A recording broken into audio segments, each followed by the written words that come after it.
go. I checked the line. Yeah. Bonzi Live. Bonzi on YouTube.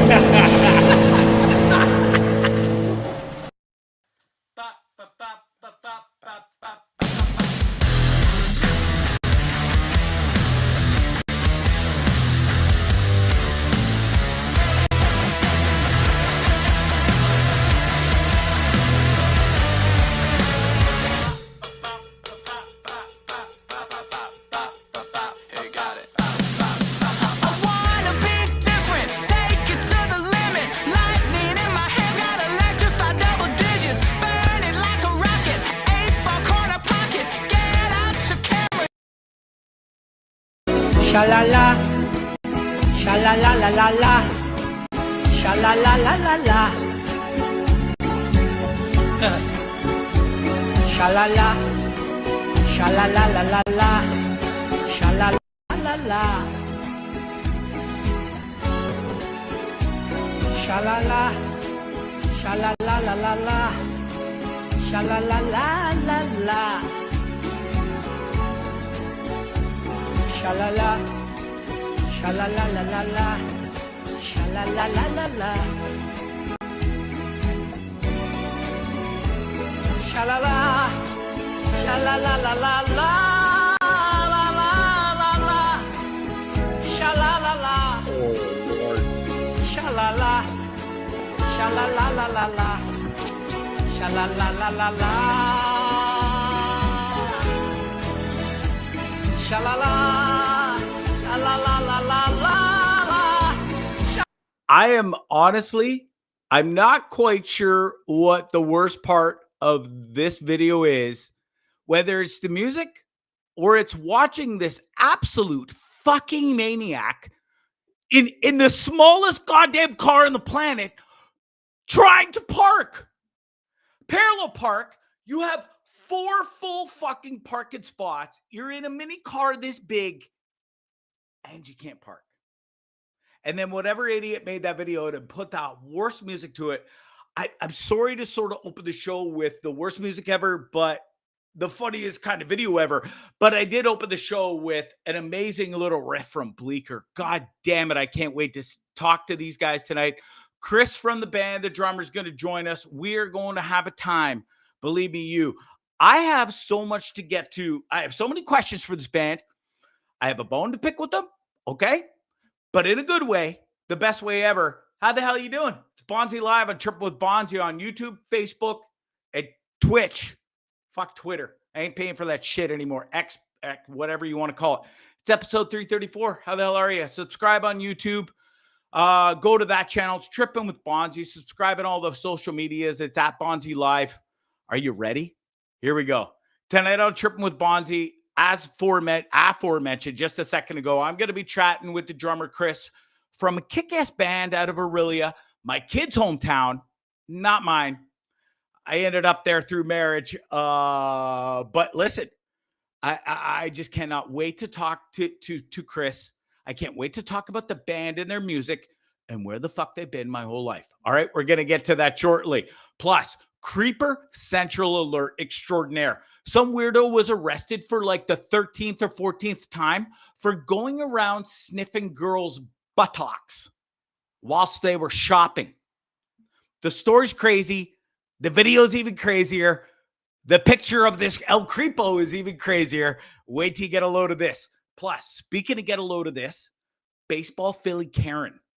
You've probably seen the video. If you haven't, that's okay. You probably live in a cave and listen, the Wi-Fi is probably shit. But good Lord, this video is madness. Her life is over because Philly Karen at a baseball game in Florida, Major League Baseball game, decides to go and ruin a kid's night all to get a fucking baseball that she never touched. And we're going to get into the whole story, so stick around for this because this is incredible. Plus, speaking of incredible, something happened to me last week that, well, listen, it happened to a friend of mine, not mine, a long time ago. And I was like, fuck, bro, that is massively disgusting.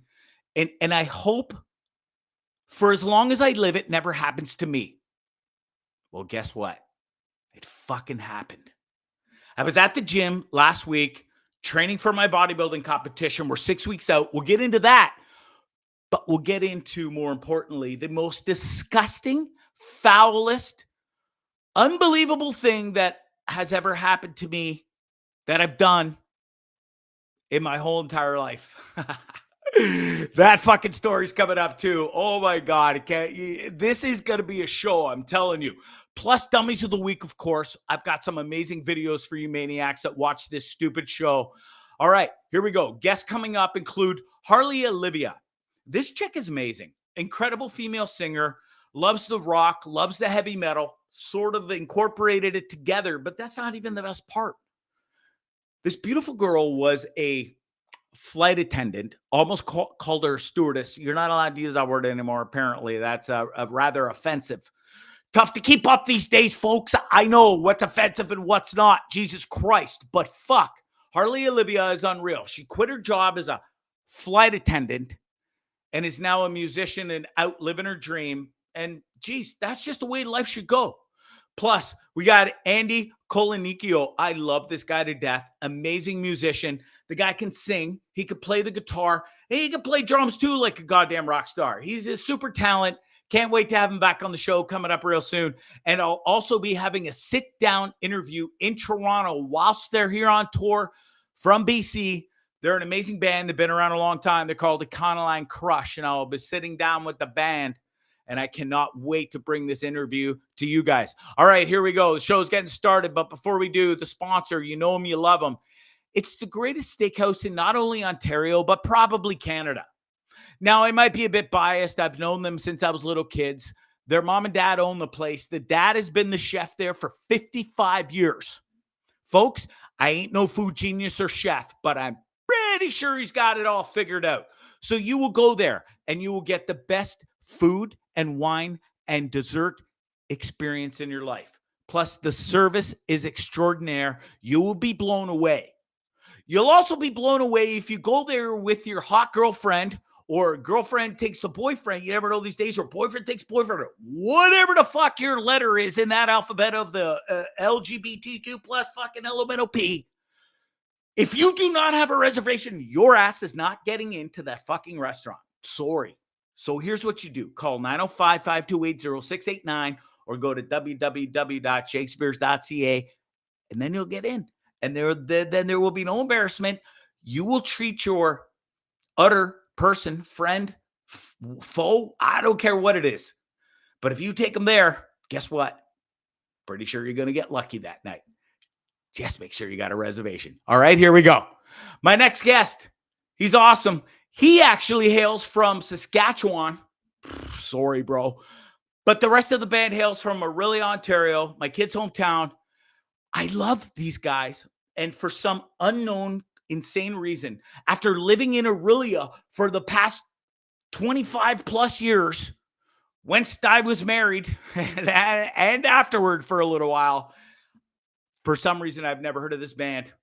And I'll take all the blame. We'll get into it all.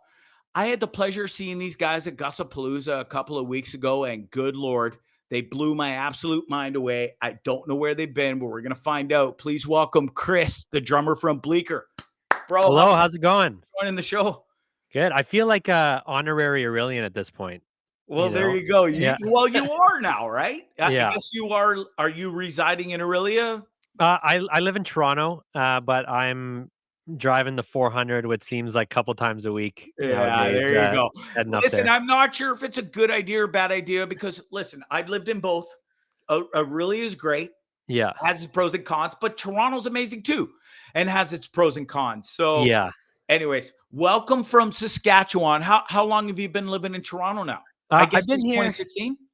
Yeah, no, you know what? I was still living in Saskatchewan when I first started playing with Bleeker, and I was just flying all the time. But I moved here about 2021. Okay. So Mid-pandemic. Yeah, it was like still couldn't go to a restaurant, still couldn't. So it was an interesting time to move, but the opportunity was there. So Yeah. Bleeker kind of took a a bit of a hiatus, and then right when we were coming back, it was a good time for me to come to Ontario. For sure. Listen, we got so much to get to, Chris, Yeah, because I honestly I don't know where you guys have been. You were Bleeker Ridge before Bleeker, yeah, before you even joined the band. We're gonna get into it all. yeah. And I usually start my interviews and do my interviews like this, where I tell a story from beginning to end. But just having seen you guys and having only heard of you this year and getting to see you for the first time at Gussapalooza, Mhm. um, I was blown away. It took a minute for me to even get captivated, but it really didn't take long. But there was this special moment that we're going to start here. I'm going to show this video and then we'll continue the interview Sure. from there. But this is one of the greatest, if not the best moments of my life at a concert. And I've been to thousands. Oh, This man, is that's awesome. incredible, dude. I think you'll know what I'm going to play, I and you're think a I part of know. it. But I watch think I have an this. idea. Yeah, yeah. Here we go.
My guy. Yeah. I have to tell you, I have never, ever witnessed anything like that in my goddamn life at a concert. You're sitting behind the kit. Yeah. He's doing his thing. And I got to say, Taylor is one of the greatest frontmans I've ever seen in my I agree. entire life. I agree. Captivating. And then he's doing the fuck you, I'm leaving with people in the crowd holding out the microphone. He'll single people out.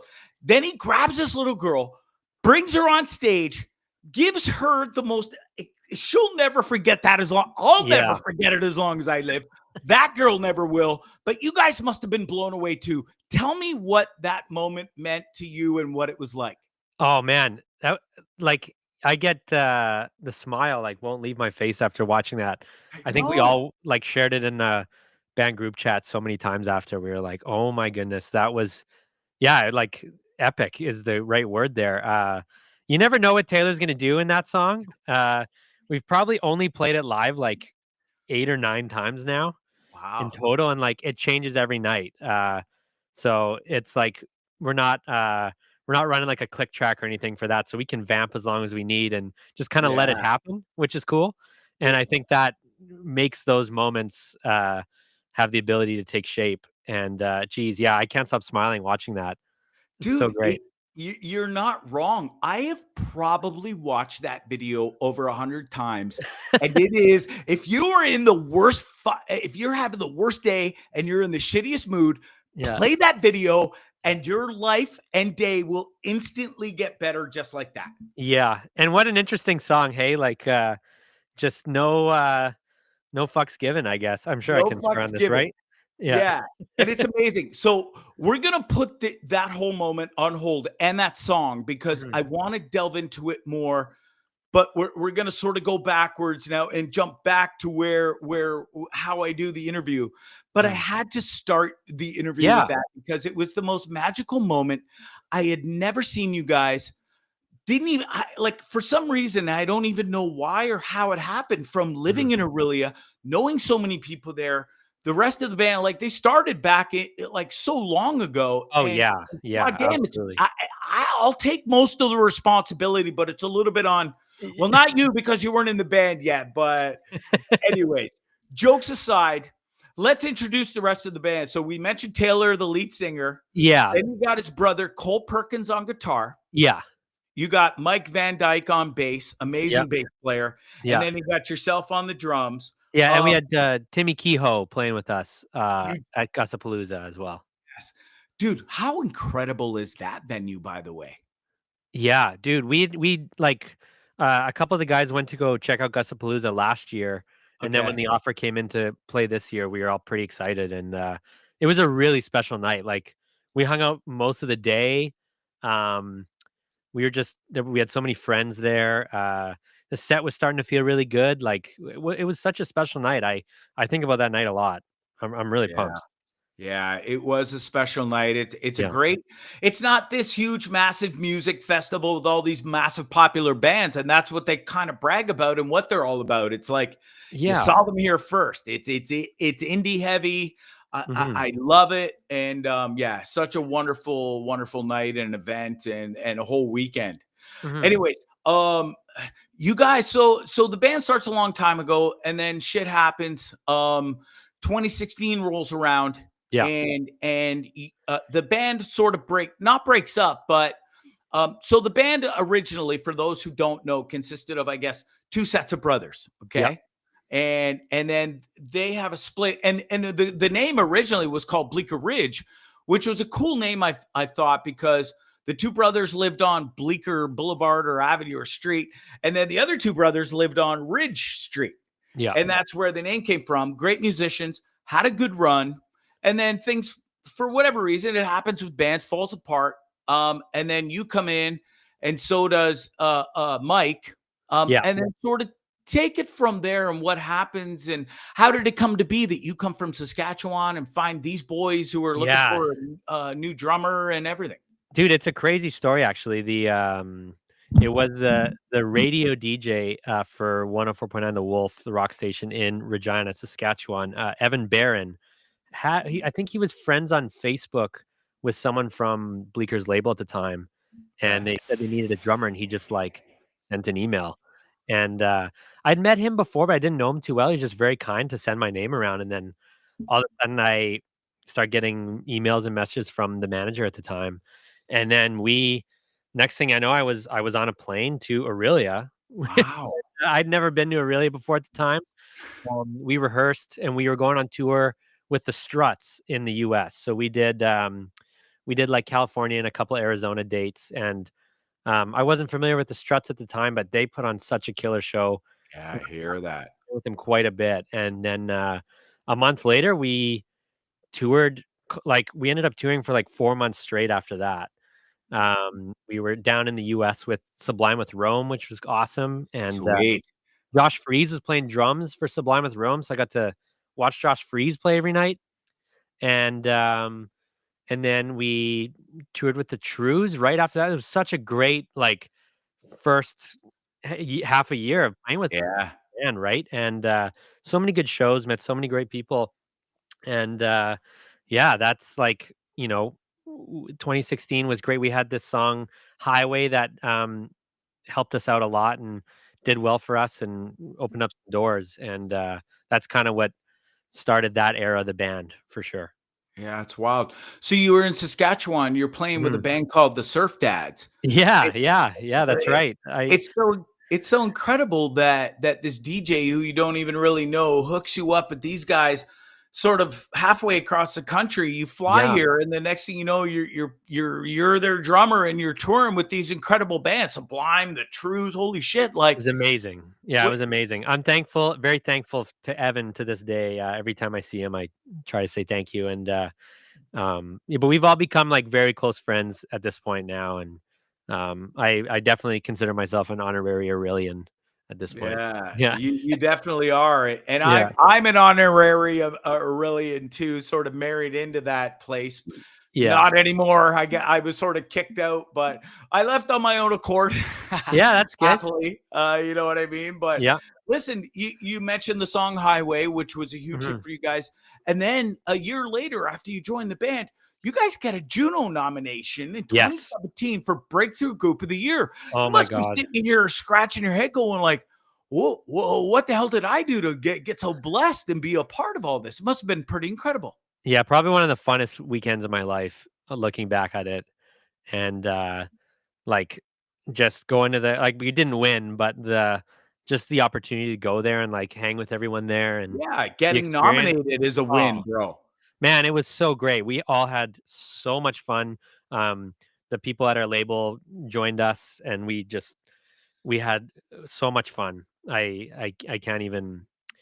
Yeah, lots of good times at that Junos for sure. Chris, was it a validation for you in a sense of, you leave Saskatchewan, your hometown, you leave Mhm. this other band and you come here and I mean, there's obviously doubts. We're human beings and you do the pros and cons list and sort of think about it, but then you do it. And then a year later, you're nominated as band of the year Yeah, with this new band you joined. You must have been like, fuck, okay, yeah, I think I'm on the right path, right? yeah. That was pretty awesome. I knew that everyone I was playing with in that band, like they're incredible players, incredible musicians, and I wasn't involved in the album, like that Erase You album, but like Yeah. I was learning all the songs and getting to know it, and I'm like, it didn't really surprise me because of how hard they worked prior to me being there, and I wasn't shocked at all. They worked so hard, like they worked on that record for years, and Yeah. so it was really good recognition and validating, and I felt validated just all the touring time we'd put in, and it felt like we were really doing something special there for sure. I gotta ask you what it's like as a human being and a drummer, and you leave your hometown, you come to this Mhm. band. It's got to be nervous as hell, and but it seems like you've been at this with the band almost 10 years now, I or know, 10 years, right? that's so crazy. Yeah, yeah, So that's holy shit. crazy. And here you are, you're still killing it. You guys come up with this great tune, Let's Go, that got Yes. massive exposure, NHL playoffs. It's Yeah. included in NHL 25. That's got to feel pretty amazing in itself, right? Dude, yeah, because half of the music I grew up loving, I learned from NHL 2006. And so I'm like, this is so fucking cool to now be a part of that saga, and, man, yeah, what an amazing feeling that was to get that email and hear that we were gonna be on it. And that song too, it's such a fun song, like, especially playing it live too, and, like, I'm such a massive sports fan, so when music and sports can come together, I get pretty excited, For and, sure. yeah. Are you guys all sports fans? Do you all have a lot in common in the band? Definitely, definitely. Yeah, yeah, yeah. Like Mikey's always got Sportsnet on. He's watching. Cool. We always got we either got NFL Sunday on if we're recording on a Sunday. We got Red Zone going, or Mikey's got the Sportsnet where you can watch every Jays game, um, and we're all pretty excited. We don't all love the same NFL team, but we can agree on Red Zone. But listen, I was going Yeah, to say when you mentioned Red Zone, first and foremost, Red Zone is the greatest thing that was ever invented. I agree. And it's also super cool that you all love different teams Yeah. in a sense, because it brings that little extra sort of camaraderie to the band in that way that you all love something different and cheering for your different teams, and it's like side Mhm. bets or whatever. It's like, oh fuck you, your team sucks and my team's Yeah. the best. Yeah, exactly.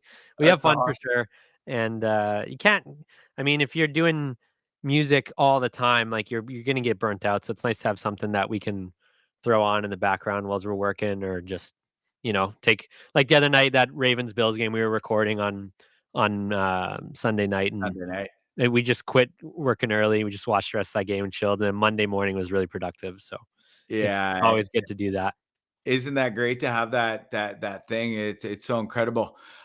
Listen, the jamming, everything, it's going amazing. We're gonna talk about you were just in the studio a few days ago Yep, for a little bit, making some new music. We'll get into yep, that. But first I want to talk about touring. yep, You guys are big on the festivals. You've been to all through North America, Europe too. yep. How do you balance the live energy with the studio world that we were just talking about? Ooh. That's Do you interesting. try to incorporate, like when you're jamming in the studio, obviously there's drinking going on. It's sort of the same as playing on stage. I've seen enough backstage or sort of footage of bands in studios and Yeah. interviewed enough of you guys to know what happens at these things. So it's almost kind of the same thing. So when you're playing in the studio, is it the same as playing as on stage, or walk me through that? I think it's totally different where like in the studio you're so magnified as to your mistakes. You're like you're Sure. especially like I mean any instrument you can fuck up and then it's there and then you just have But to you just retake keep it. going. You just redo it. And then live you screw up and then maybe Cole or Mike looks back at me and they're like, I heard that. And then you move on, right? There's Yeah. nothing crazy about it. I remember one time Cole had like a really funny, he made me laugh so fucking hard. It was like uh fuck, I forget what song it was, but he was going up to reach a note and he didn't go far enough up on his guitar and I got my in-ears in. I can barely hear anything, but I could hear him yelling like, "Oh no, oh no." And he's not quite getting to where he needs to go. And oh geez, I wish I could remember what song that was, but it was pretty recent. Holy shit, did that have me laughing for days after. And When something like that happens, Chris, I bet 95 to 99% of the crowd doesn't even notice, no, right? no, and that's the thing too. If you kind of like, if you kind of be like, "Oh, sorry guys, like, shit, I didn't mean to do that." Like, people are gonna be like, "Oh, he screwed up." But Yeah. yeah, I remember like one of the first tours I did with Bleeker we were in Glasgow, and I was like, I must have had a pep in my step that day. I was playing way too much, and I messed up this part, and Taylor like comes back, puts the mic down. He just mouths to me. He's like, "You fucked up," you know. And it's I was like, "Yeah, that's funny. That's funny. We can That's we can give awesome. it to each other pretty good." So And yeah, that's what it's all about, right? Being in a band, but even you're live performing, everybody like the whole audience is behind you, and he's standing there, drops a mic, and goes, "Ah, you done fucked up, bud." yeah, You yeah, know, exactly. So, but that's we all pretty make awesome. mistakes, so that's why it works. It's no Yeah. one's perfect in the band. So What's the biggest difference from touring I know you guys have been touring a lot in Europe and then, a yeah. ton in North America, obviously, and being from here, but what's the biggest difference you've noticed from European crowds to North American crowds? Oh man, that's an interesting question. I think depending on the show, sometimes like I think if touring in Germany specifically, like if they haven't heard of you before, they're still excited to come out and like if they like it, they'll just instantly start like jumping up and down or like, you know, Sweet. yeah, yeah, like right away. So they're I think you have a really good first impression opportunity with a lot of folks out there. And man, we've had so many good times out there. Is it Hope different in every country? Like you mentioned Germany, it takes them like only a couple minutes and they'll bounce yeah. right into it if they're into it. Is it the same in every sort of European country, or is each one sort of unique in its own way? I think it's pretty equal for the Okay. most part. I just personally I've been to Germany the most, so that's why I Okay. mentioned that. But we had a killer show in Paris last September. Like that was like felt like Gusapalooza a little bit, where it was like one of those ones that was so memorable, and like you see footage back from it, and you remember how much fun it was. Like I Yeah. couldn't get my gear back to the car because there was so many people in this small venue. And Amazing. yeah, man, one for the memories for sure. Amazing. Man, any memorable moments on stage or experiences in Europe or even North America that stand out to you the most with being with Bleeker? Yeah, dude, there's a couple. I mean, the last trip we did, we had so much fun. We were only there for 6 days. We did 3 shows. It was like fly, play a show, day off, fly, play. We did so many flights and we were just so tired, but that made it so much more fun. Like Yeah. there was some really funny videos we made of just like what our day was actually like, and most of it was just waiting for the Uber to pick us up, take us to the gig. Like, we're at the hotel. We're like, okay, we're gonna get to the gig. Touring Yeah. isn't as extravagant as Dude. everybody thinks as fans. We're all like, "Oh, you guys live this rock star Oh, life. yeah, We're yeah. traveling the world." And you guys are like, "I'm fucking tired, man. It's planes, Yeah. trains, automobiles, Ubers." That was it, dude, you and you know? know what? The lack of elevators at some of these hotels in Europe because 'cause they're so Yeah, old, right? yeah. And some of the stairs that we had to climb and bring all of our gear up, like, we don't have a car to leave our stuff in, we were just like, I had to bring my drums up, bring guitars up and stuff, so we're Man. just lugging gear. That was that whole tour, and it was all worth it for every gig, and, boy, did we have fun. And then, I remember one of the first times we went to Europe, we were doing, like, an acoustic set in a mall, and, I got a big problem with my stomach where I'm like, I'm so hungry all the time. I'm just so hungry. And so I'm like, "I got time, right? I got time to go get, like, a thing of fries from, a McDonald's at the mall here." And so I'm in line waiting for my fries, and then I start to hear Highway, like, in the distance, and they've started without me, and I'm sitting here waiting for my fries, and, like, they never let me live that one down, but, I bet they didn't. yeah. My stomach got in the way of my job there for a bit, but Wow, hey, yeah. that's a pretty serious problem, Buster. Yeah. I would have been, like, 19, 20 at the time, so I'll chuck it to my, Well, you were still record. growing. There you go. Yeah, yeah. Nowadays, I would've if I was them, I would've yelled at me pretty good, but they were really kind about it, Awesome. so Man, what a time and experience to get to travel Europe and go over there and have these experiences and bring your music to a whole different culture and stuff, and then experience what it's like to play in front of them and their Yeah. feedback. It's got to be like, man, I know you guys like you all have jobs on the side as well, but it's got to be pretty amazing to get to do that for periods of time throughout the year to go travel with your buddies and play some instruments and make some noise and people actually really enjoy it and are into it. Definitely. Yeah, we I think I can speak for everybody and say that we wanna be on the road as much as possible. And so, the time off when we're not on the road, like, we're writing songs, we're in the studio, like, all the time. I'll Yeah. show you the miles on my car. I've been going up to Aurelia. Like, Yeah, no doubt. we've been working. We have, some really cool new tunes kicking up that sooner than later will be, people will be able to hear. So, Awesome. yeah. Well, listen, you guys are phenomenal as a Mhm. band, and I'm really blown away that I didn't know of you before. Yeah, But now I'm telling you, you are in my daily playlist. that's great. I'm training for a bodybuilding competition next month, Okay. and since I saw you guys at Gussapalooza, it is fucking Bleeker in the headphones the whole entire workout, like, That's because, awesome, man. you There's some know good workout tunes in there, I think. definitely, and we're Yeah. gonna get into them in a bit, but Yeah. I got we'll go jump into a few more questions here. Yeah. You got new management in 2023 called Known Yes. Accomplice. Yes. How's that partnership been like, and how has it shaped the band and the energy and everything? You know what? It's been amazing. Jeff Nedza, our manager, feels like a fifth member of the band, fifth, Awesome. sixth member of the band. And everyone at Known Accomplice and Cadence Music Group has been amazing. We haven't had one person tell us like, "You guys can't put that in a song. You can't call your EP 'Fuck You, I'm Leaving.'" So Jeff Ned's our manager. He's like, not only is he our manager, but he's filmed all of our recent music videos. Like he filmed the Walkin' video, the Florida video, the Hey Man, and Let's Go. So he's a talented dude. He did the album art for the Hey Man single, the design for the Fucking Leaving cover. So he's going above and beyond what a manager does. Amazing. And we would definitely not be where we are without him. He lit a fire under the revamp of the band for sure. Right on.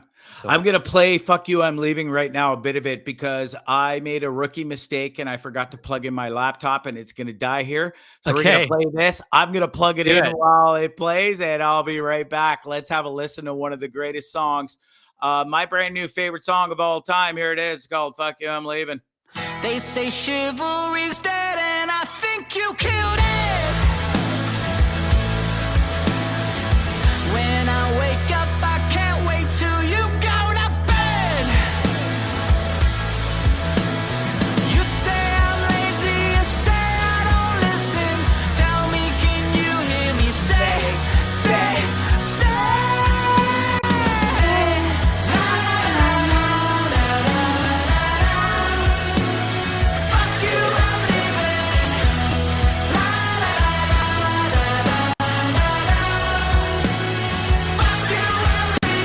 Dude, that is simply what a save, by the way. That is easily one of the greatest anthem and Dude, songs ever that I've ever heard. you know what? It felt like a risk, and Taylor brings like the idea to the studio session. He's like, "Okay, this one's kind of funny," and he starts playing it acoustically. And I'm like, "That's hilarious. We have to do that." And the first time we played it live was in Kingston, Ontario, on last February when we were on tour with Deer Rouge, and we were playing like the Broom Factory. It wasn't that big of a place. There wasn't too many people there yet, Yeah, and we are just like, "Fuck it, let's do this." And everyone by the second chorus was singing it back. So I we're bet like, they were. "All right, that's awesome." So I It's think on. it's a staple now. We have, I'm not sure we'll make like every set list if it's like a super family friendly show or not, but I love playing it. We all love playing it.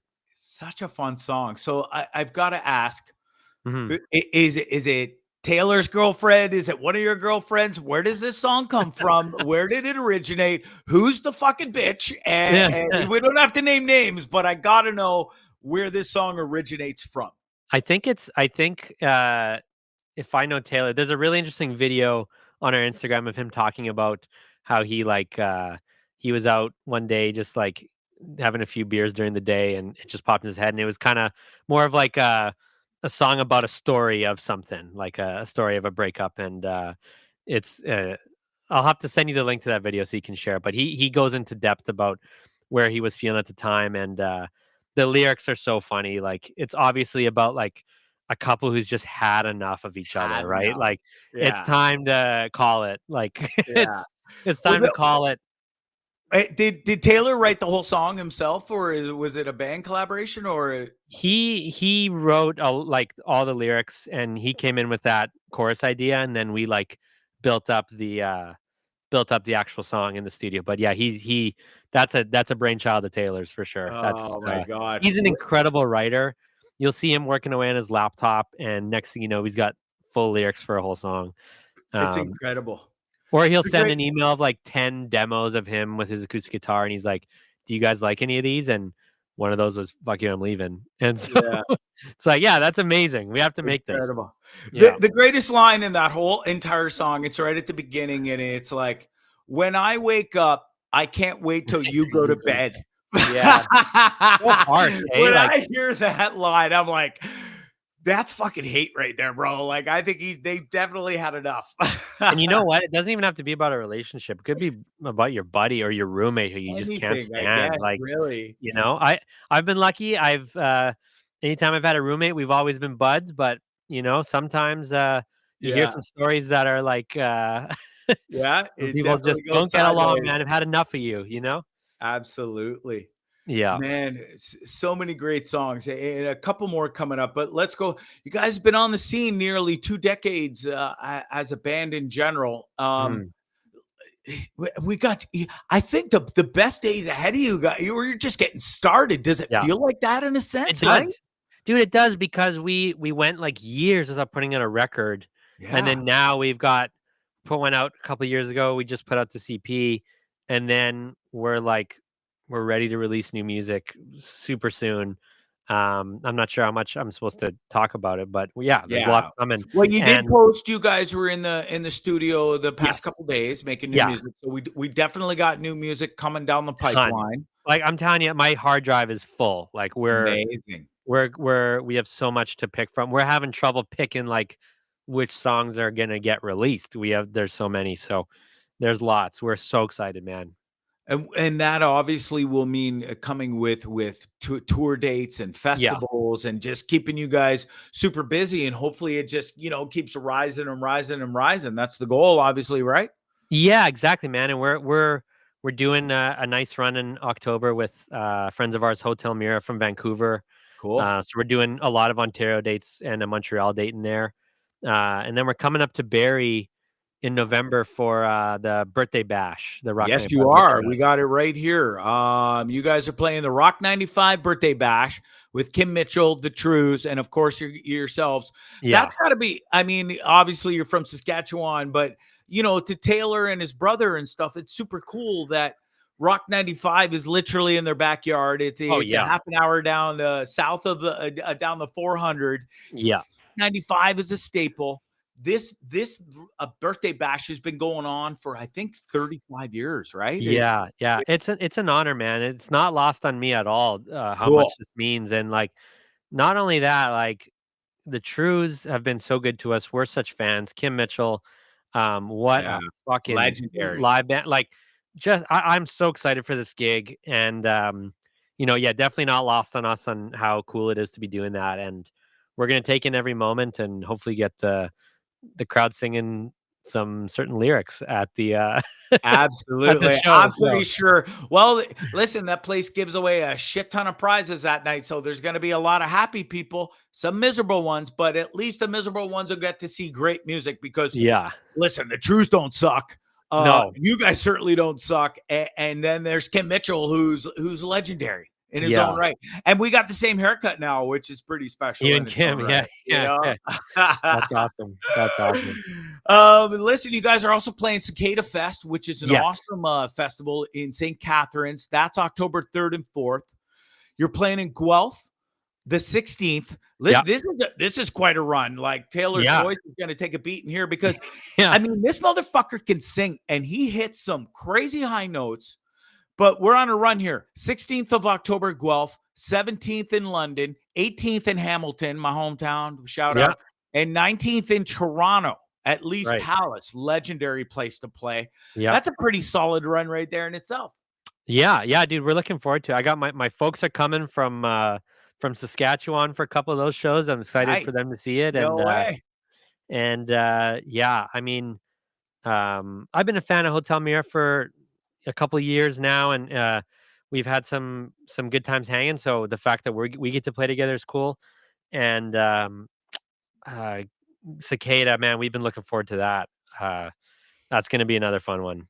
So yeah, absolutely. Cicada Fest is great. Feral Minx have played there, Small Town Strip Club. I think Small Town's playing there this year. Both great friends of mine. Those bands are incredible. And both played at Gussapalooza with you guys this year. And I mean, I'm telling you, I got a picture of you guys at Gussapalooza right here. That truly was a magical night.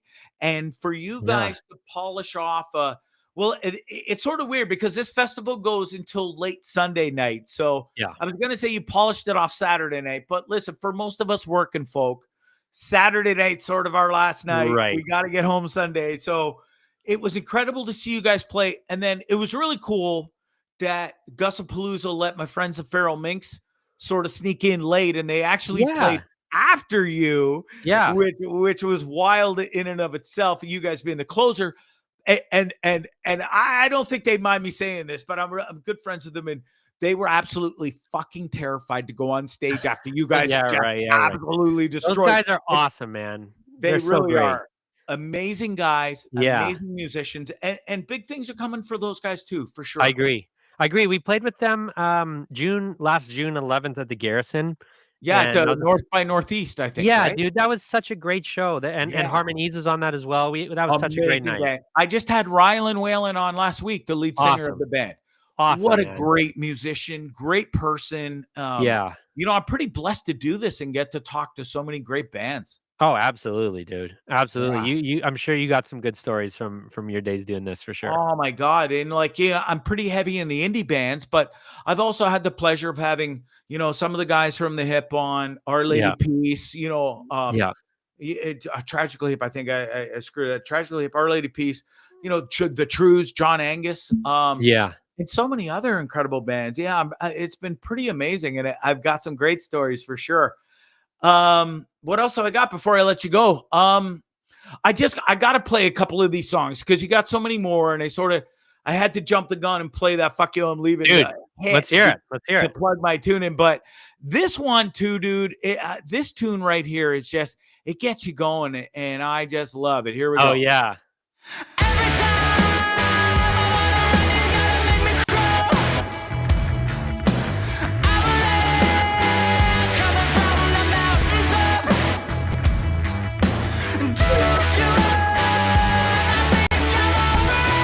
I can't believe how good of a goddamn singer he is and hits He's those so good. notes, and he makes it look so simple, bro. Yeah, dude, he's so dialed in. And a little piece of a really like just acknowledgement in that video. He's wearing a Hills Diner sweater.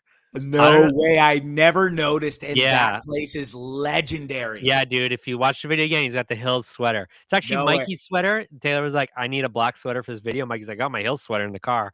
So he That that's what he's is repping. incredible. But dude, Wow. that song's so cool. Like Cole, it's kind of interesting because like if you're gonna play that song, I don't know how well you can hear this, but if you're gonna play it the way Cole plays it, it sounds like Yeah. this, Okay. right? I don't know if you could hear that or not. Yeah, we can hear it clear. But he's got this like the guitar is like on a one I don't know the exact like note, but it's on a full delay. So when he plays it like that, it's actually going. So when you see him play it live, his fingers are moving half as fast as the actual song is, but he's got the Wow. effect so dialed in. And we all heard that. We were like, what the hell is that? And we like finished the instrumental of that song. And Taylor was like, okay, let me sit with this for a bit with the lyrics. And we kind of thought it would be like it's like an album track, like track 8, track 9, like throw it on at the end. And once his vocal came on, we're like, holy shit, like this is powerful, man. Like he's going hard with it. So yeah, really happy with how that one turned out. And it's become I think a lot of us consider that one of our favorites to even play live now too. God, it is So such a sexy tune, yeah. and you guys Yeah. just shiver, and you leading the beat behind everything, and the way you hit and pound those drums, dude, it's something to behold, and I mean, you I guys got appreciate so many that. great songs, and then there's this one, dude, like, holy Yeah. shit, let's have a listen. Yeah.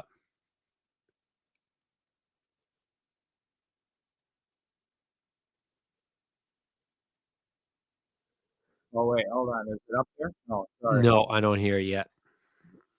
hold on. Oh yeah. Dude, I gotta rewind this a bit to where it kicks in. No, That's so funny. right here. Unreal. Like, listen to this. Mind-blowing.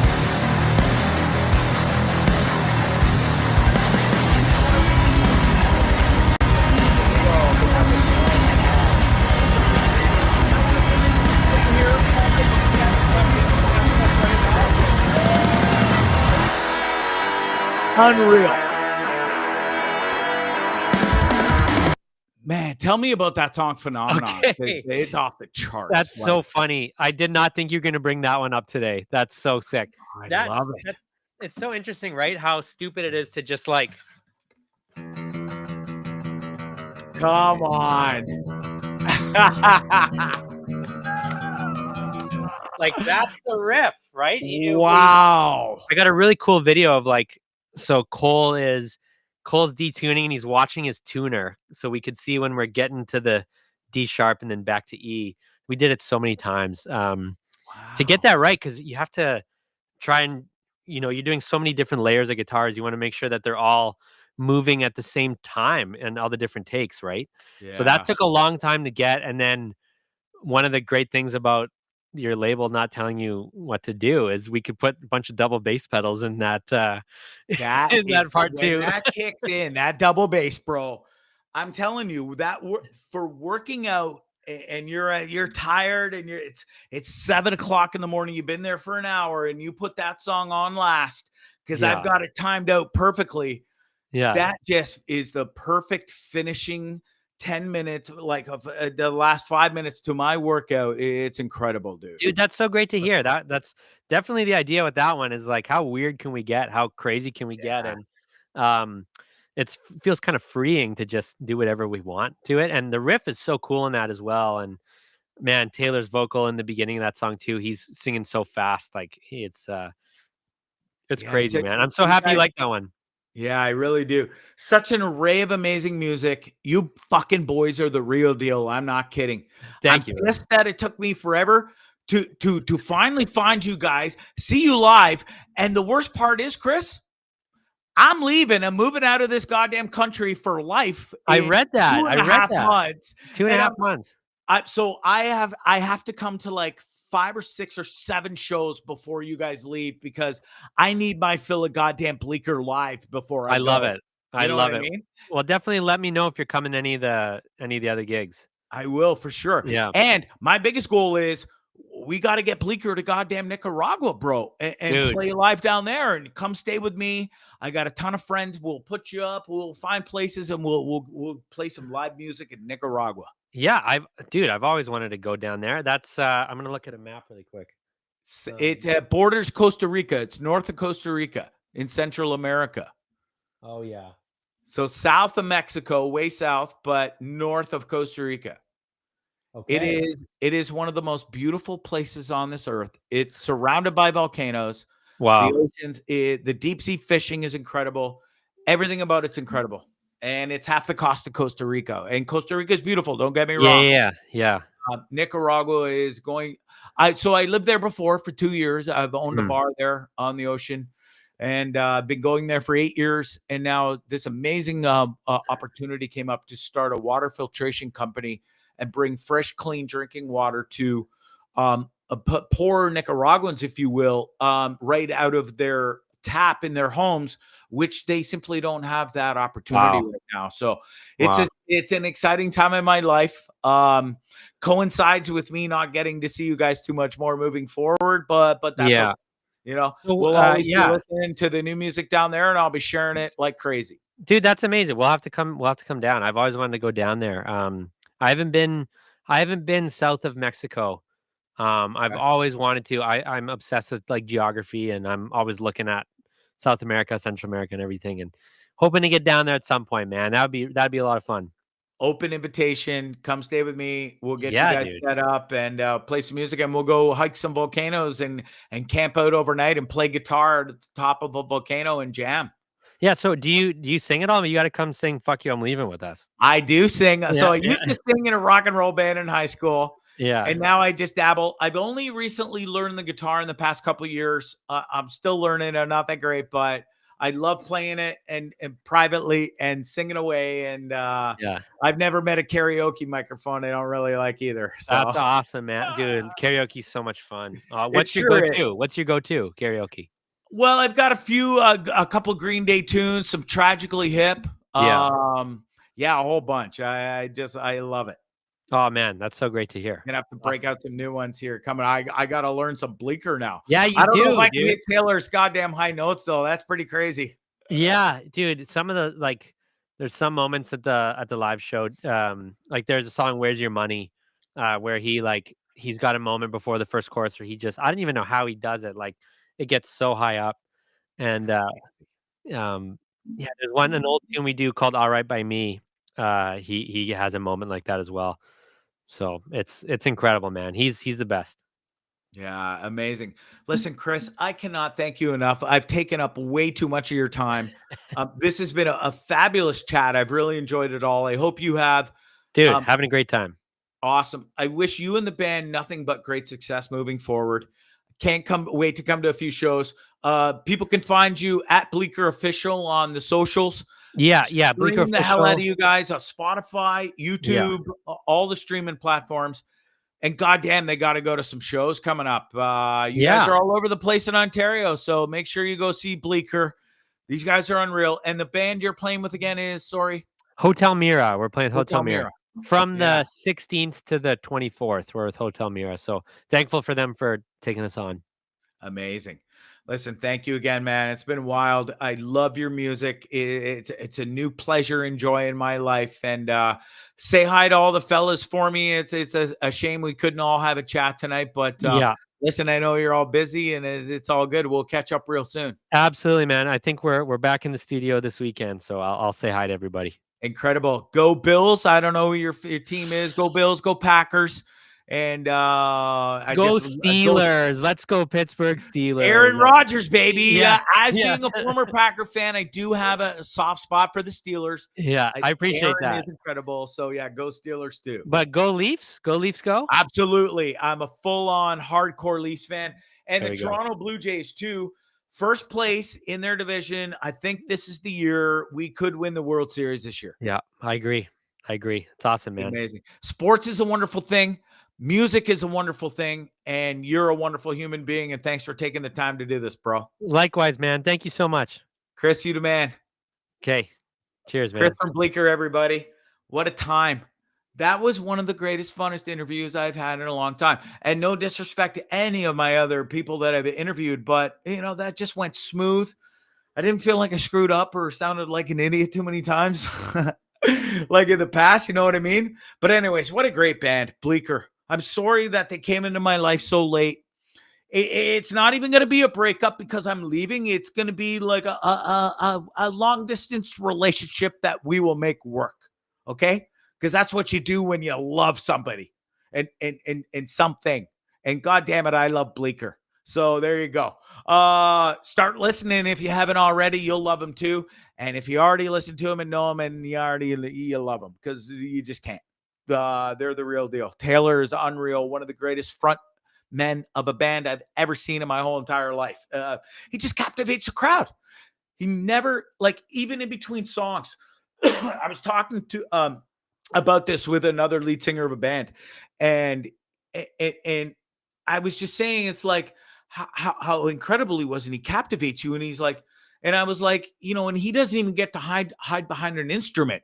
No disrespect to but when you're a front man and you're playing a guitar, you sort of get to make kind of hide behind the guitar and do your thing. But when you have no guitar or instrument to hide behind, and it's just you. He is the epitome of what it fucking means to pull it off as a front man. Engaging from front to back of every song and then engaging in between songs. And that's it's what it takes. Because society is, and we've been built into this thing where we need constant fucking fill me with fucking, what do you call it? Dopamine. Hit me, baby. And listen, Taylor's a real deal. Dopamine king right there. First and foremost, I seen it live recently and it was unreal. What the hell else we got next? Okay. Right before my most embarrassing moment ever in my life, the most superest, foulest, grossest thing that's ever happened to me, I got to tell you about my bodybuilding thing because we're getting here. I can't believe it's been over 3 months. Actually, you know what? I'll pull up this photo first. This is me less than 2 years ago, just under 2 years ago and just beyond. But it's just amazing to see what's transformed and happened in my life. Raging alcoholic, didn't give a fuck, took any drugs I wanted, didn't care about life, no booze, fully dedicated to being the best human being physically and mentally that I can be in life. And I'm there. Holy shit. I still can't believe it. I still look in the mirror and go, holy fuck, who the hell is that? Where the hell did he come from? It's still gobsmacking. I can't believe it. Stage presence is right. Taylor has it, my guy. Mexico Wade, thank you for joining the show as always. You the man. I hope everything's well in Mexico. But yeah, Taylor's the real deal. And stage presence is where it's at. And listen, I'll tell you what, that's goddamn stage presence right there. And I am 3 weeks away from starting depletion, which means it's going to be, I thought training for bodybuilding was going to be the hardest thing I've ever done in my life, which it simply is, hands down. Getting up at 5:45 every morning sucks balls. Working out and lifting weights as heavy as you can for an hour, it sucks. It's not awesome. I'm not going to lie and sit here and lie and tell you, oh, I love it. Fucking hate it. Okay, I don't hate it. It's a love-hate. You know what I mean? Getting there is the hardest part. The second I lift and do the first set, the hate and fuck, I don't want to be here. It's gone. Because then it's on. I'm competitive. It's me. And this whole thing has transformed my life. And I can't believe we are less than 2 months away from it being 2 years of me doing this. And I went from this, and I couldn't care less at the time. Couldn't understand why I couldn't get a girlfriend or a new wife or whatever. Not I was looking for a new wife, but I couldn't get any pussy, nothing. Because you're a fat fuck and look disgusting, and I didn't care. And now all of a sudden, boom. Don't care to drink. Found a new life, found a new me. And listen, my competition first one is in Chicago, October 18th. And then I encourage everybody that I know on this planet to please, please, please. And I don't usually beg and sit here and gobble for shit. And I'm thankful y'all watch the show, but I really need everybody to come out to Hamilton, Ontario, Canada on October 25th. It's a Saturday. It's the Saturday before Halloween before Halloween. Please come out and support me and come and check out this bodybuilding competition. It's been insane. The discipline that I've dug out of my insides of my body that I never knew I had. And listen, this whole journey has been incredible, and I'm a bigger and better person for it. Anyways, moving on. Okay. Speaking of the gym, I fought in my brain over and over and over whether to tell this story or not, because quite frankly, it's fucking gross. It's embarrassing. I can't believe it happened. But it did. So here's the preface to the story. I like Gatorade. Drank a shit ton of Gatorade Zero. Stopped drinking Gatorade Zeros somewhat recently, past few months, couple months. But I would use the Gatorade Zero bottles to fill up with fresh water at the gym where I go to. At my gym in the condo, I always fill up bottles. And so I also put electrolyte tablets into my water that discolors it, right? And it makes it look, and I also use orange flavor. I found this sugar-free orange flavor stuff that's sugar-free, and I put it in my water too, along with my electrolyte. So it looks, if you got a lot of the orange stuff in it, it looks like orange juice. If you've only got a little bit of it or none of it and just the electrolyte tablets that are orange flavored, well, it looks like piss. You can already see where I'm going with this. I had 2 or 3 bottles of this electrolyte water with the tablets you take to the gym. And I take this one bottle. And so I have to preface the story even more. I have a habit of pissing in Gatorade bottles when I'm at work, outdoors, at a place where I have nowhere to go piss. You know what I mean? So I have been known to frequently piss in G0 bottles. For some crazy fucking reason, I don't know how the hell this happened, but I accidentally ended up taking a piss bottle to the gym, running full tilt on the treadmill at this point. I'm doing my cardio training, and it's 30 seconds, full tilt sprint as fast as you fucking can, followed by 90 seconds of a walk. So I'm about 4 sprints in at this point, and I wait a little while to drink my water, my electrolyte water. And I'm sitting here giving her, and after the 5th sprint, I'm fucking sweating. I'm like, oh, fuck. Okay, water time. Can't wait to fucking smash back some of this water, right?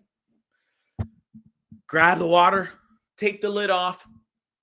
Immediately something, and this all happened so fast, but immediately, still in that time frame, something from unscrewing and then from here to here, I knew something wasn't right. But it still did not deter me from taking a couple of massive chugs of what was not electrolyte water. It was Bonzi's piss. And my fucking God, the worst, what transpired was the worst 30 plus seconds of my life, because I just come off a full sprint. I'm huffing and puffing. I just swallowed a couple of good chugs of piss. And there's people all around me in the gym. Now, they have no idea I have just had a couple of good chugs of Bonzi's piss. I can't instantly throw up like my brain wants to and I want to, because that would be a massive scene. I can't sit here and go and spit it all out everywhere, even though I'd already damage done and most of it's down my gullet at this point. And I was just sitting there, and it felt like 30 seconds had passed by before it really sunk in of, oh my God, what the fuck did I just do? And then it hit me. And then I had to like throw up, but couldn't. So the only thing I had was my shirt. I was wearing a tank top, and the only thing I could do was lift it up and literally yak into it, spit into it uncontrollably. No other fresh water to rinse it out. I can't just jump off the fucking treadmill 6 minutes into a workout that people will watch me just get it and then go running off like red flags, like whoa, what the fuck happened there? So it was like, it was easily the most embarrassing, worst thing that's ever happened to me in my life. And I can sadly sit here and tell you that I have now officially drinking a couple of good solid gulps of my own urine. I don't recommend it. It's gross. Speaking of gross, wait for it. This motherfucker is really gross. Accused serial butt sniffer arrested again. Now, I have so many jokes here. I'm going to start with the most obvious. Was he sniffing with his nose, or was he sniffing with those motherfucking ears? Because there's some goddamn Shrek ears right there. And they are ginormous. And good Lord above, what the hell is that? Well, Mexico Wade says that's what's referred to as double dosing. Roid users do it, as a lot of the roids are still active as you piss and you drink. Well, first and foremost, I'm not quite sure what to say about that. I may have double dosed, but only on, well, clear water piss, electrolyte piss, because first and foremost, I've never done roids in my life. Never will. Don't see the need to. Pure shit right here, baby. And also, it's illegal in the competition that I'm going in. And it's my first competition. And lest anybody think I'm going to go in there and know how to cheat the system and get a fake dong or whatever. I've heard stories of how it goes in sports. Why? How about you just do it clean, bitch? Go to the gym 6 days a week. Don't eat sugar. Don't drink booze. And eat a really strict diet. And then guess what? You'll get fucking guns like that. Or you'll look like this. Roids be fucked. So I'm not sure if that really answered your question, Wade, but it answered mine. And, well, got my story out. Anyways, butt sniffer guy. This is fucking wild. Not quite sure what my buddy, how does one, quite frankly, become get a butt sniffing fetish? Because the last time I checked, what comes out of there really fucking reeks. Reeks like shit. Quite frankly, there's just no good smell back there. Ever. Our buddy here seems to think differently. Sure glad I don't have his fetish, but listen, you don't believe me? You think this is a fake story? Well, watch this. People have come to me saying that they recognize the guy. It felt like anywhere I moved, he kept following me. So I recorded just in case he was trying to say anything or do anything to me. But I definitely didn't expect him to do this. Like, what the actual... Pretending to be, like, crouching down by a bookshelf and then coming behind me, smelling me. And he does the same thing to another girl in the video as well. I was so freaked out when I turned around and saw him literally under me, so freaking close to me. At least his name is out there, his face is out there, so people can be aware and cautious. I'll say. Holy shit. Okay, we heard you. I I'm almost at a loss for words for once. I don't get it. I simply don't get it. Now, I know a lot of freaking weirdos on this planet. I really do. Foot fetish dudes, don't get that either. Other weird fetishes, don't get some of them. To each their own, okay? 100% to each their own, especially the foot thing. I don't care. I'm into boobs, quite frankly. I love the boobies. Ass, meh, not bad. I'm a tip man. Some are feet, some are ass, some are everything. Whatever. Teach their own. But butt sniffing? Come on, man. You gotta be fucking better than that. Look at this fucking clown. And he hasn't done it once or twice. He hasn't done it once or twice. This fucking bozo has been arrested 13 times for sniffing women's butts. I just don't get it. I just don't get it. I also do not get this. You got to watch this. This is fucking maddening. Now, let me preface this story. I think I'm out of tea. There's a plethora of Karens out there. We all know a Karen. We all know quite a few Karens, quite frankly.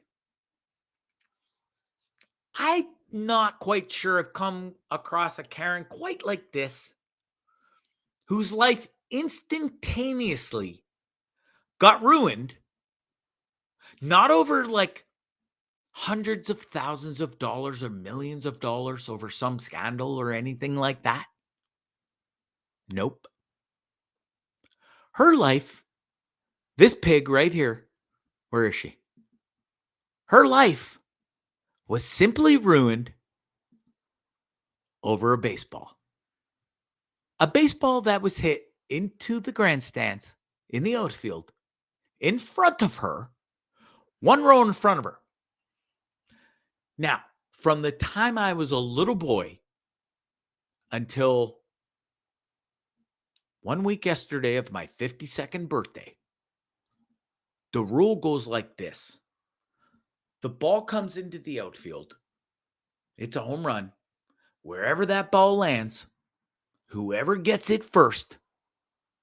Doesn't mean if you touch it first, that don't mean shit. You know how many hands it hits off and people dive on, grab it. Some other buddy, whoever comes up with it, it's your fucking ball. Clicks for you, buddy. Way to go. You got the ball at a game. Pretty cool. I've been to a plethora of baseball games in my life, all over North America. Not once have I got a home run ball, or a foul ball for that matter. Home run ball be even more special. Yes, it would. This video that transpires here and ruins this Karen's life, it's a testament to how you should not be. It's also a testament to how you should be as a father. Okay? Are you ready? Watch this.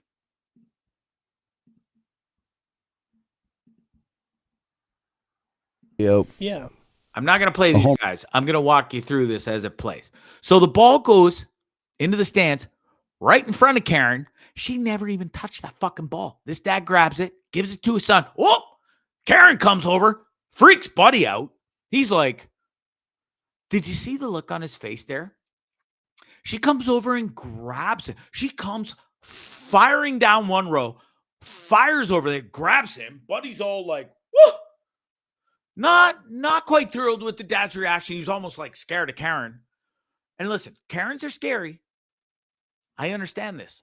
Look at him. A little overreaction. Not going to lie. That's okay. It's okay. But he's like, oi, bitch, what the fuck do you want? And she starts she's sitting here freaking out. And she's exactly saying, sir, that was my ball. That was my ball, sir. It was right in front of me. And yeah, I missed it. And I was really slow because of my fat, dumpy ass and my mom jeans. But that was my fucking ball. And you give it back to me right now. Because I'm pissed and I want that ball. I don't care if you got it first and you gave it to your son. It's such a special moment. That's my ball. Fuck, I just built up a sweat there fucking mimicking Karen. Good Lord. Like, honest to Rudy, though. Like, what the fuck is wrong with people? It was a baseball.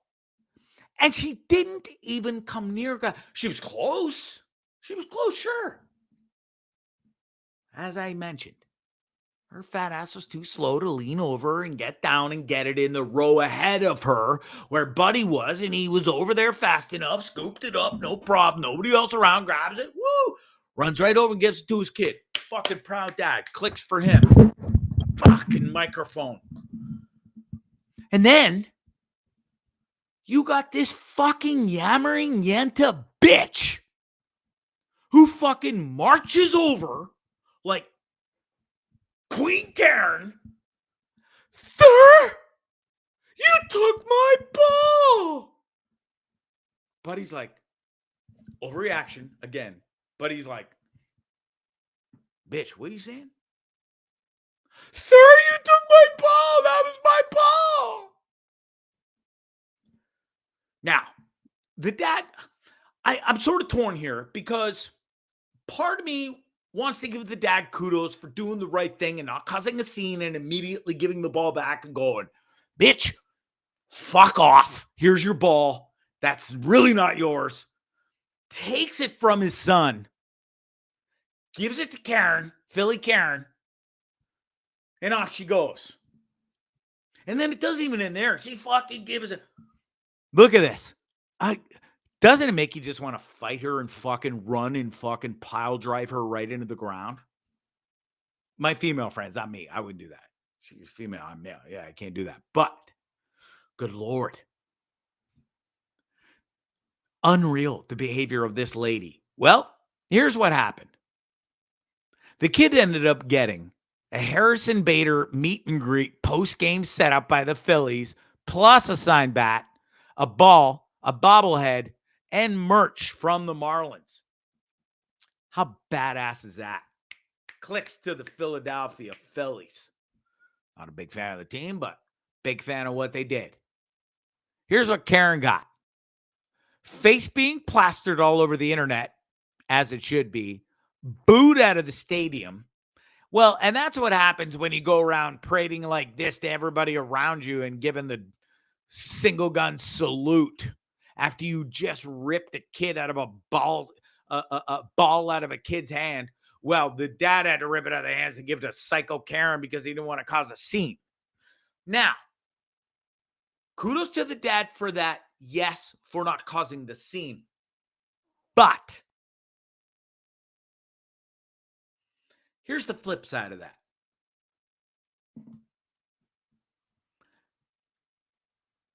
My thought was maybe he came off a little weak and looked weak in front of his son from giving up so easy. You know, because, listen, there is no question about it. That was that motherfucker's ball. He was first on the scene. He got the ball first. It wasn't even a fight with Karen. I've seen way worse ball fights where we're literally wrestling for WWE styles. And Buddy finally gets it, comes up, and you go, okay, you got me. Nice wrestle match, bro. Fist bump, way to go. You got the ball. Well, Karen didn't even touch that fucking ball. Yet, she felt the need to give the old Karen Philly march right over to Buster. Scared the shit out of him, she did, by his overreaction. We go, woo. You would have thought fucking Andre the Giant was standing there with his reaction. Too funny. He probably regrets his overreaction and looking like an idiot because it was pretty funny. But does he come off looking weak and a little piss poor for giving up the ball that he gave to his son? Special moment, probably his first one, to a Karen so easily, and just like, is that a good lesson to your son either? I'm torn here. I'm torn because I don't think there's a right or wrong answer to this. I think either situation, if he would have kept the ball and told her to fuck off and made a bit of a scene and, you know, got a little aggressive, not hands on, obviously, but you know, I think this is, and I'm not even going to apologize for this, but I think this is how it would have went with me if that would happen with me and my son. She wasn't getting the fucking ball back if I just give my son that ball. There's no fucking way. I would have fucking embarrassed that Karen so bad that she would have left there crying. This dad, he chose the other route. Not faulting that dad for that whatsoever. But where is the line there? Is he a shitty dad for looking like a schlub and giving up the ball so easily to Philly Karen and being dominated by some fucking cow-faced fucking moo with the worst fucking hair I've ever seen in my entire life? Or is he sort of a fucking better man or letting it go? I don't know. I got distracted there. My phone rang, and I'm not sure if I said the same thing twice, but I don't know. I wouldn't have given that ball back. And it would have been a way bigger scene maybe if Karen would have kept going. And it sure looks like that old Philly Karen here would have kept going with her nonsense and trying to get that ball off me. And we'd probably had to get security to come over and the police to solve the situation. But if you watch that video that I played, everybody around that entire section was not on Philly Karen's side. And that's just guaranteed. Anyways, Mexico Wade says, no, he comes off like a mature grown-ass adult showing his children how to delegate a situation over an $11 baseball after being completely off guard and not sure how far Karen was willing to go. Again, 100% agree with that. But let's just say, Mexico Wade, that the dad went my route and didn't give the ball back and was aggressive and caused a bigger scene. Would he have been wrong? I don't think so. I really don't. Because I said it. I hate to beat a dead horse, but the rules are the rules. First one on the ball gets a ball. It's your ball. You give whoever the fuck you want. You can't have some fucking clown coming over. Well, listen, I was super close to getting that ball. In fact, I think I might have even touched it first. But then I didn't get it, but you beat me to it, but it's my ball. Buddy, how about you go get another fucking hot dog and a bag of popcorn, you fucking pant load, and get the fuck out of my way. Piss off. Moving on. Dummies of the week. Here we go. Let's get the hell out of here. I'm tired. And what do we got? Oh, actual footage of me at the gym at 5:45 every single morning. I'm not sure where the hell this video came from, but God damn it, it is me. Watch. Play. And go. Oh, fuck, I look like shit. Oh, fuck, I look like shit. Oh, this tastes like shit. Oh, I gotta take a shit. Oh, this is gonna feel like shit. Best day ever. Can't wait to do it again. Oh, fuck, I look like shit. Oh, fuck, I look like shit. Oh, this tastes like shit. Oh, I gotta take a shit. Oh, this is gonna feel like shit. Best thing ever. I gotta say though, the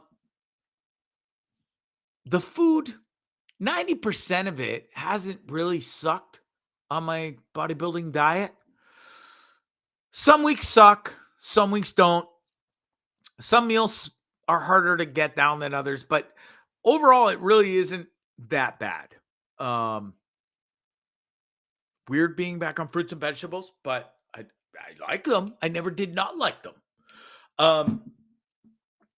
but it's definitely necessary to have the carbs and the fruits and vegetables on whilst you're training for a bodybuilding competition. That's for sure. And I definitely learned that the hard way, starting this on carnivore, and lasted 2 weeks. And I literally wanted to put a gun in my throat and pull the trigger because I was dying. I was literally, I'd never been so physically and mentally exhausted in my life. And I was like, I can't do this. And then my coach was like, well, Greg, most bodybuilders who do this, in fact, 99.999999% of them eat fruits and vegetables and carbs. And she wasn't wrong. So thanks, Heather. Anyways, here we go. Dummies of the week. Sorry, text came in. Distracting. Squirrel. This is one of the funniest golf shots or non-golf shots I've ever seen in my entire life. What a dummy. Watch this.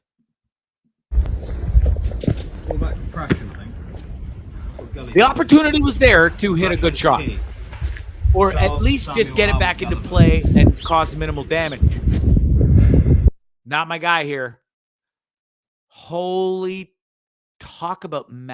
I have never... And I've played thousands of rounds of golf in my life. And I've never seen anything like this ever. He takes such a tiny little swing that his club goes faster than the ball. And the ball hits the rock. I think it bounced back, hits his club and goes out of bounds now. Massive, massive strokes. Unnecessary there, my guy. Speaking of dummies of the week and things you should not do, I swear to God, we're going back to the Karen moment here. Some people would treat this situation way differently than I would. Watch.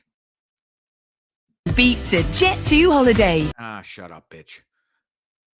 What in the royal Sam fuck is going on here? If I am sitting beside her on this, what looks like a subway, New York City, and some crazy clown is doing this, I don't care if you're male or female, you're getting an absolute verbal tongue lashing from Obanzi. Because there is a time and place for everything. And especially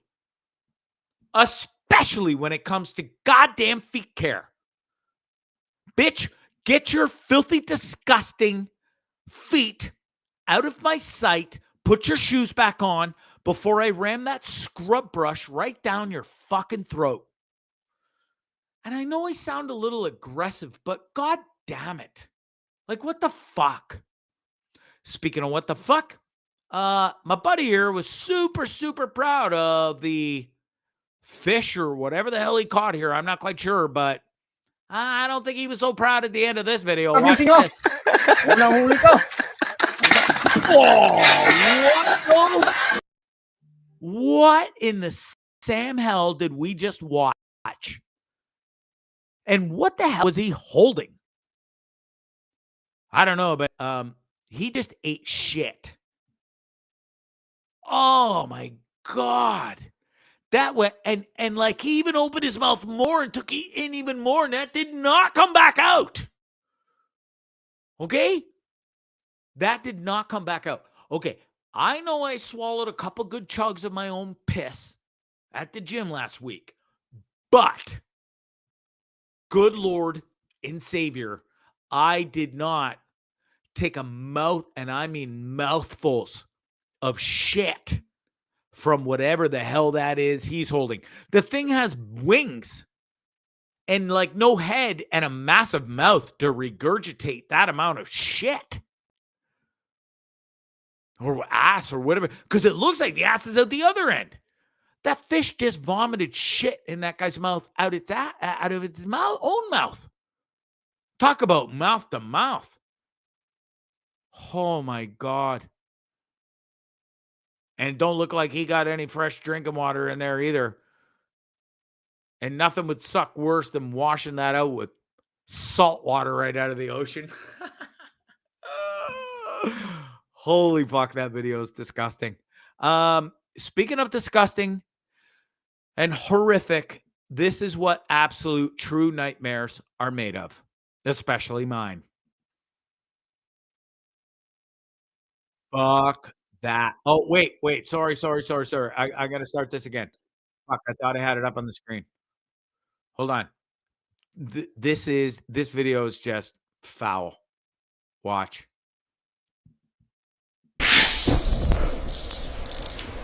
If Tucker ever did this to me, I would break his fucking neck. Could you imagine waking up and all of a sudden your dog's sitting there proud as punch and there's a snake staring at you right in the goddamn face? I don't think I could. Honestly, I don't think I could think of a worse way to wake up. I don't think there would. There would. No. In fact, I know single-handedly there would not be a worse way to wake up on this God-forgiven planet. My God. Oh, that was a squid and it was squid ink? No shit. But I've had a squid squirt on me. And I know that sounds really bad. Hold on. I got to bring this up again. But that looks brown. I don't know. Maybe it's just a video or whatever. Oh man, I didn't see a squid there. Anyways, and it was brown. When a squid shot on me, his load or whatever it was, the ink, it was black. It was black. Listen to my voice go. That just looks like pure black diarrhea shit. I don't know. Call me crazy. Speaking of crazy, waking up next to that, I would life would be over. I would die right there. I'd be done. How'd Bonzi die? Well, Tucker decided to bring a fresh snake from the Nicaraguan new house he was living in, and well, brought it right up to Bonzi. Proud as punch he was, and well, Bonzi woke up for about 1 millisecond, and then poor Tucker gave out in shock. Fuck that. Speaking of that, watch this. There's a bear in the house, Alyssa. Get up! Stay upstairs. Could you imagine? Get the out of here. Oh, that'll do it. Okay. Sorry, sir. Just Mr. Bear passing through. I'll leave right now. Sorry. Get inside. Get inside. I'm calling cops. Look at that. Pretty brave to be standing that close to a bear right in your house. Just open it. Wait. I'm watching your back. Here, go. He's in the fridge. He's in the fridge. He's in the fridge. Look at this dude. I'm calling cops. Get inside. Could you imagine this is fucking... Yo, he's getting out. Hey! Hey, you keep yelling at him, sir. That should work. There's a bear in the house, Alyssa. There's a bear in the house, Alyssa. This video Stay gets upstairs. better. This He's is falling. crazy. He's The up on the fucking he's bear up on gets the thing. right up on the counter. He's like, God, what do we got up here? This video is mad. Yeah, we gotta get it out. Yo, we gotta get it out. Well, good luck, honey. Abby. No. Go grab it. Grab him by the scruff and show him the door. That should work. It's leaving. It opened the fucking door. No, the garage door is closed. It just opened the door. It can't touch the cars. It can't touch the cars. It opened the garage door. There's a bear in our house. Are you on the phone with cops? Yes. There's a bear in the house, Alyssa. That's There's one a of the bear in the greatest house, videos Alyssa. I've ever Stay seen. upstairs. Good for them, though. They remained calm. They really did. And no harm was done. I don't think. Good filming. Stayed back, I guess, sort of far enough. It depends on who you ask. Speaking of who you ask, I'm pretty sure this guy didn't have a pretty good day. Who was ever in charge of this? Watch. This is mad. Oof. Sure hope that wasn't filled with your latest television or news computer coming in. Or maybe your Lamborghini special order. It was in that thing that just dropped 40 feet off of a fucking tower of other sea containers. Look at that mess. How does one fuck up that bad at work? I would love to know. Because those things aren't light. And if you watch the video, I don't know. I wish I had the ability to rewind this. But if you look, the whole mess starts on the other side of the ship and has completely come this way. Look at that. Somebody's getting fired. Oh, Lord. Sorry, boss. That vape I took, that hit I took off my vape, fucking way stronger than I thought it was, sir. Well, you're not supposed to be smoking weed at work, bro. Oh, whatever is in that sea can is no longer very good. I don't care what was in there. Um, well, there's Ubers and then there's Africa Uber. Listen, I'm all for the Africa Uber, and I would definitely take this as a mode of transportation if I was visiting Africa. And it is definitely my goal to get to Africa one day. This is pretty cool. And she seems to be having a great time. She's just tapping away. That's either tap of fear or tap of having a good time. I haven't quite figured that out yet. Oh, fuck me. Speaking of maybe not having a good time whilst the music's playing and you're doing your thing, watch this. Oopsie. She done lost her knickers and she went to do the right thing there to grab them. I think, well, I'm not sure. I think the right move would have been, instead of stopping to pull them up, so they done falled off. And she went, no, man, I got to stick with the beat. I can't let the band down. I got to stick with my moves. We're going to fuck up the rhythm. We're not going to look good. I give her, those are massive, massive, massive full clicks for rolling through one of the most unfortunate situations that could happen in front of somebody. Her knickers done fall off her box. Oops. Then right then and there, if she was on her game, she should have went, did the 1-2 step, right out of them knickers, and she would have been fine. No harm, no foul. Sure, they'd have been laying in the middle of the gymnasium floor for everybody to see, but, well, they still are around her ankles, and it looks even worse. Oh, dear, oh, dear. She probably didn't live that one down. College must have been a long run for her after that, or high school, or whatever the hell that was. Let's end this show on a goddamn good note. And listen, I'll preface this by saying I am a Green Bay Packers fan, but good Lord above, what a goddamn catch that was in Lambeau. And it's that receiver's first game ever, first NFL catch ever for a touchdown, because he kept both feet in bounds. This catch is unreal. One-handed, fuck you very much. 1 foot in, heel in, touchdown Detroit. Wowee. What a game. Packers win. Packers win. I think they're winning the Super Bowl this year, but listen, who knows? It's going to be a long season, and that's why they play the games. But my Lord above, what a catch.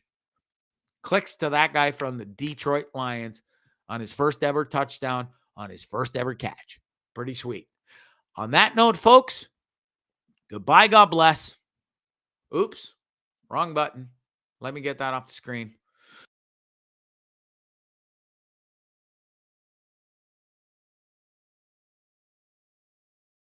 On the screen, it'd be even better. There we go. Let me bring that computer up that died. Didn't die. Just went dark. Dark zero. Cannot thank Chris enough from the Bleeker. Holy shit. What an interview. What a great guy. What a great band. You got to go see him live. You got to stream the hell out of him. Follow him on all the socials at Bleeker Official.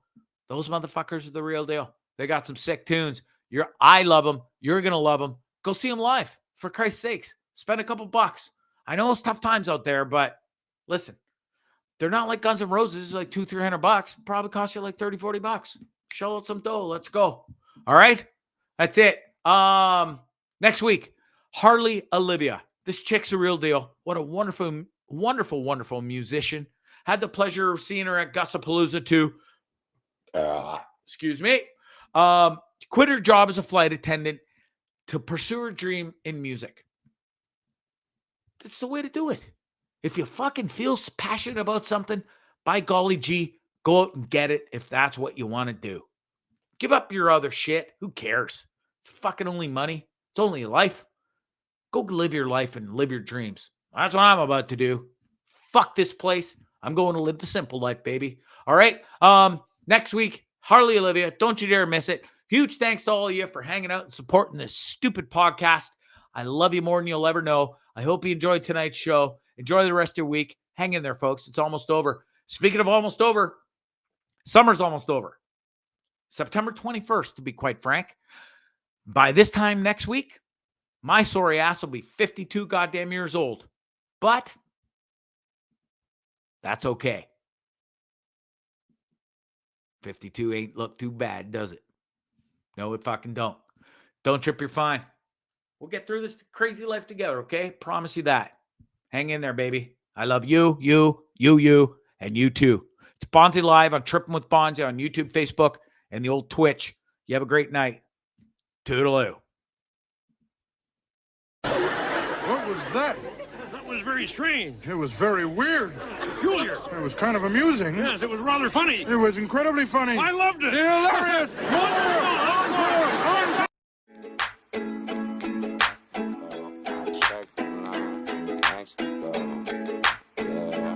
Next to go, I check the line. Who's next to go? Bonzi Live. Bonzi on YouTube.